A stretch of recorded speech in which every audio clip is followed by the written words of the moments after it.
ठिबक नसलं स्प्रिंकलरनं पाणी देतो आपण, तसं जरी दिलं तरी चालतं ऊस एवढ्या उंचीचा असताना.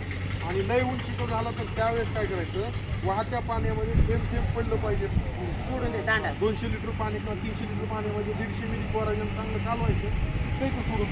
नाही तर फवारणी करा, ड्रोननं फवारणी करा किंवा तुम्हाला जसं जमतं कांडीला लागल्याचं हे प्रॉब्लेम तुमच्या इथं येणार. काय पांगशिली कुठली हवं पांगशिली त्याचं प्रमुख कारण हे त्या व्हरायटीमध्ये किंवा 13-0-0-7मध्ये 15-0-12मध्ये 15-0-0-6मध्ये त्या सगळ्यामध्ये जे आहे ते मेजर प्रॉब्लेम कांडी एवढी फवारणीच्या माध्यमातून हे सुद्धा प्रॉब्लेम होता. एका ठिकाणी कांडीची झाली तुमची जिथं जिथं ही झालं तिथले कांडे बघा बघा, ही कांडं लहान राहिलं, ही कांडं लहान राहिलं, ही कांडं लहान राहिलं. आणि एवढ्या ह्या आता किती कांडे बाधित झाले, 1 2 3 4 5 कांड्याचं वजन कमी झालं म्हणजे काही ना काही थोडा तरी फरक नाही. ही काळजी तुम्ही घ्या आणि त्या पद्धतीनं व्यवस्थापन चांगलं करा. ही सुद्धा जात चांगली तुमच्या दृष्टीनं चांगली आहे, ह्याला रानडुकरं खात नाही काय नाही काय नाही.